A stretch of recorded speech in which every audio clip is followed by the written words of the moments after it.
Now, we won't have to wait long to find out if there's substance behind the hype or if this is just a great big hole in their donut. I said that on January 19th of this year. I also said this: if Verge motorcycles with these batteries actually ship and perform as claimed, I will come back on here and I will tell you that I was wrong. And in March of this year, after watching Donut Lab release 5 independent lab reports, I said this: a marketing campaign, not proven science. And I'm back. And I'm not here to say that I was wrong.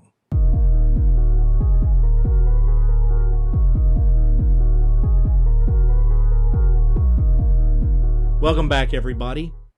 This is part 3 of the Donut Lab series, and I'm not Marco.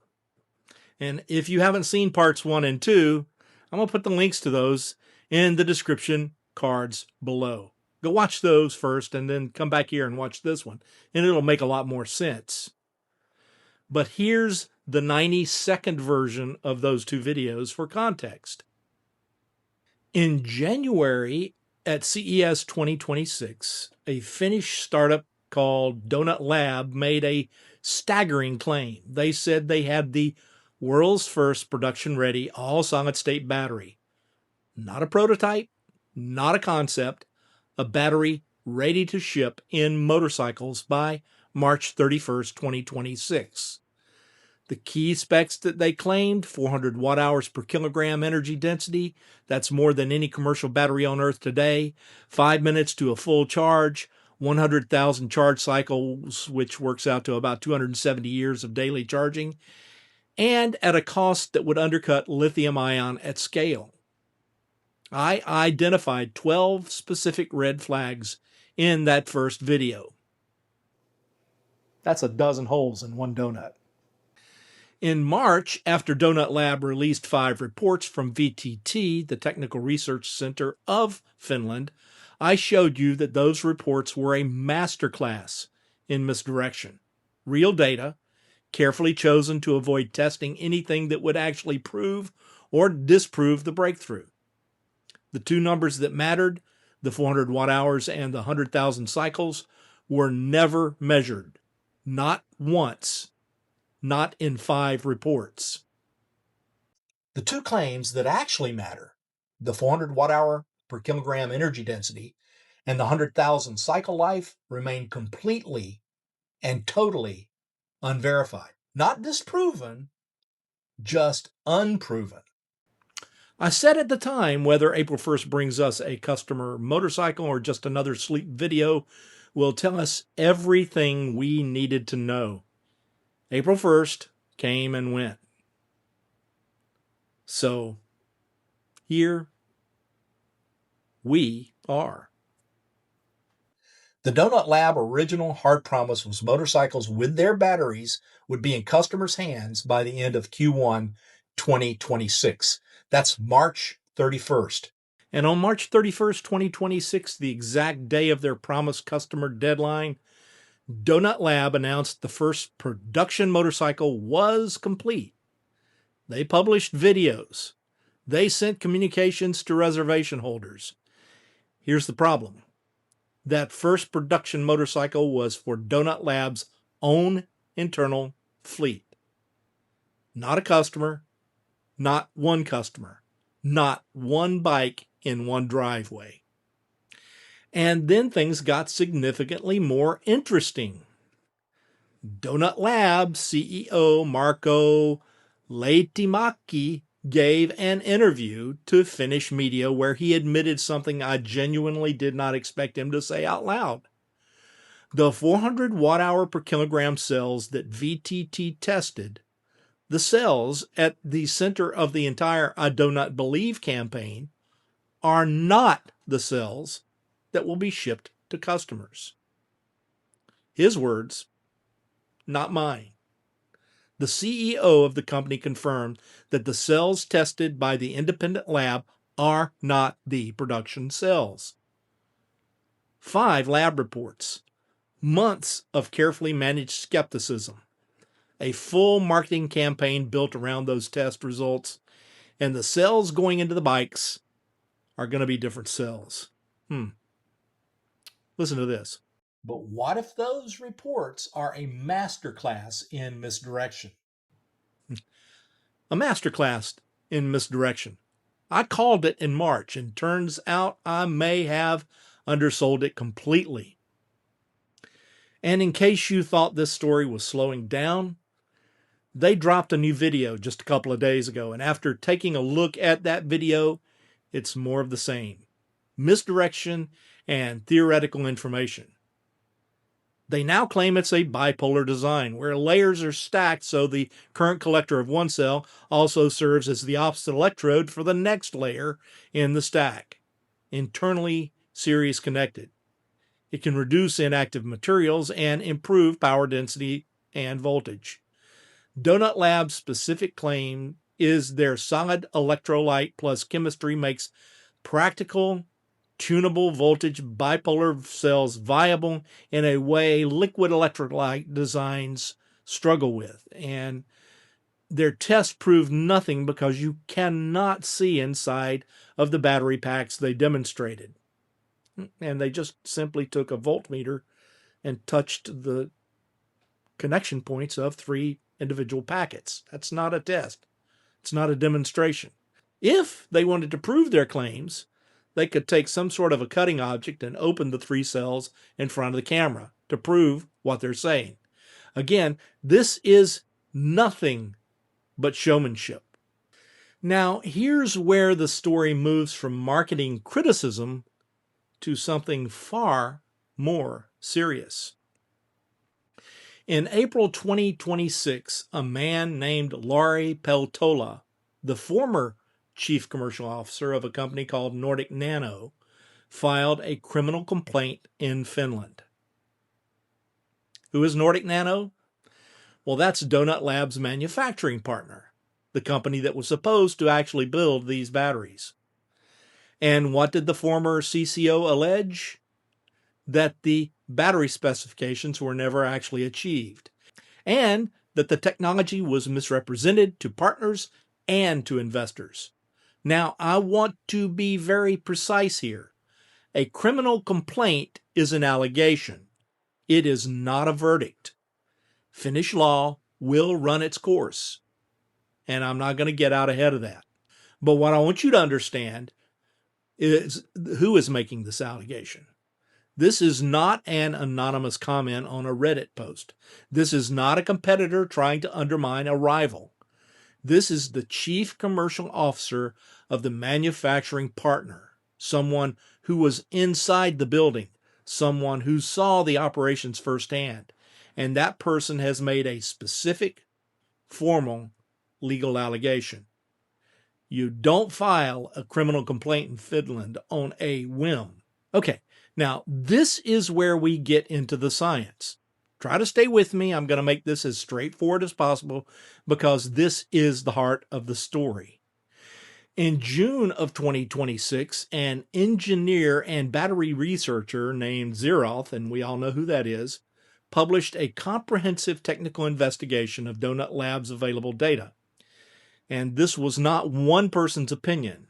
This investigation involved more than 20 independent battery experts from institutions including the Fraunhofer Institute and Justus Liebig University in Germany, 2 of the most respected research organizations on Earth when it comes to applied science and battery chemistry.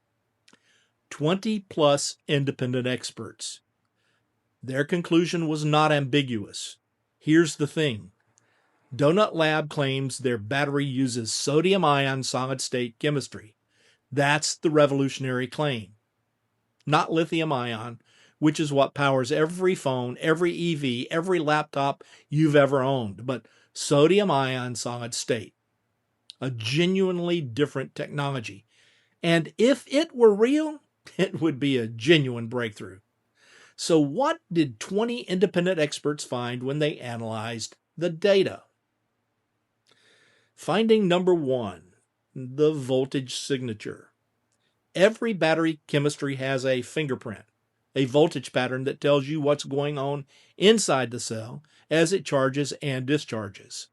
The Donut Lab cell shows a voltage range of 3.7 to 3.8 volts at 50% charge. That is the exact voltage fingerprint of a high nickel NCM lithium-ion battery, not sodium-ion, standard lithium-ion. Now, finding number 2, the graphite anode kink. When you charge a lithium-ion cell, the graphite anode, the negative electrode, expands in a very specific pattern. So there's a characteristic shape to that expansion, a signature kink that appears between 50 and 70% charge. It's basically the graphite's fingerprint. The Donut Lab cell shows that kink. Here's why that mattered. Sodium ions are physically too large to fit into a graphite structure. It's like trying to park a pickup truck in a compact car space. The physics simply do not allow it. So if you're seeing a graphite expansion signature, the cell is not sodium ion. It cannot be. And then there's finding number 3, the actual energy density.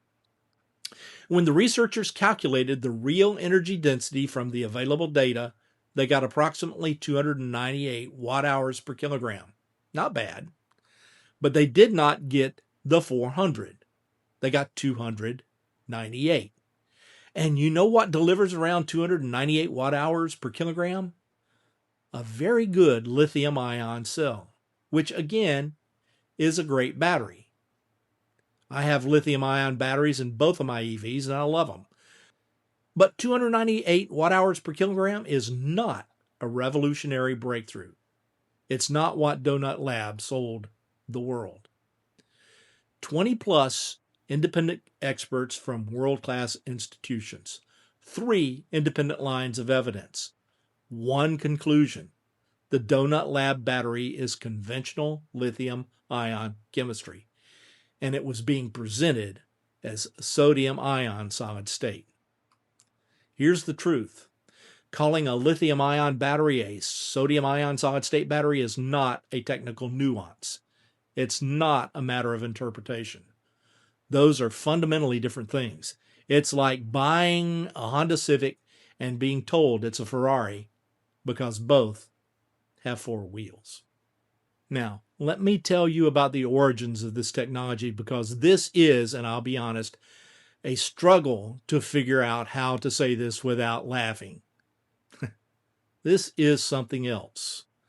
The Donut Lab battery technology traces back to a German company called CT Coatings.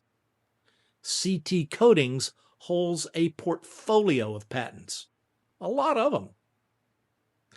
Those patents include screen-printed decorative surface coatings, menu folder covers, and traffic warning triangles. Not batteries, warning triangles. Nordic Nano, Donut Lab's manufacturing partner, the company whose former CCO filed the criminal complaint, reportedly never manufactured a single battery cell. Not one.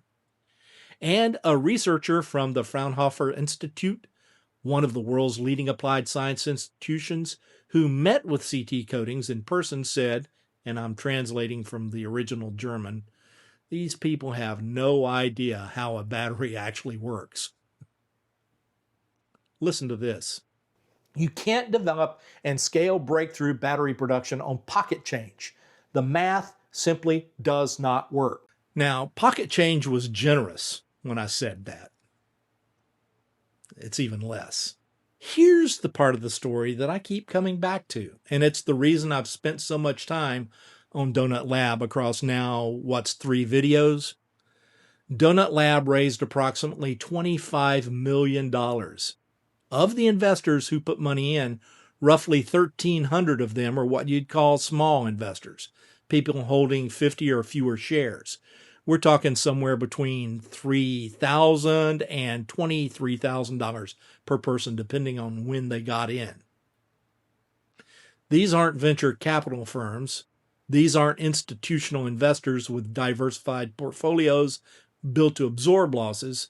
These are regular people who believed the claims, believed the lab reports, and put real money in.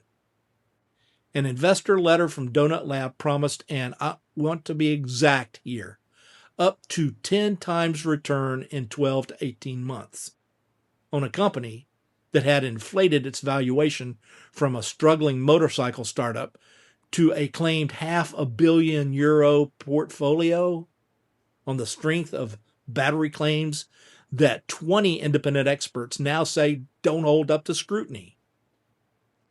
That's 1,300 people. Real money, real families. And that's the whole reason I make these type of videos. This story is no longer only in the court of public opinion. As of now, both Finnish financial regulators and Finnish criminal investigative authorities are actively investigating Donut Lab and the claims made to investors. And I'm not going to speculate about outcomes. The Finnish legal system will do what it does, and I will respect that process. What I will say is this: when both financial regulators and criminal investigators in the same country open simultaneous probes into the same company over the same claim, the story has moved well beyond YouTube froth. Bottom line, back in January, I gave you 12 red flags and said the burden of proof was on Donut Lab. They hadn't provided any at all. In March, I showed you that 5 independent lab reports were marketing theater, real data carefully designed to avoid testing the claims that actually mattered. Today, the CEO has admitted the tested cells aren't the production cells. The former CCO of the manufacturing partner has filed a criminal complaint. The manufacturing partner never made a single cell. The underlying technology comes from a company that patents warning triangles and menu folder covers.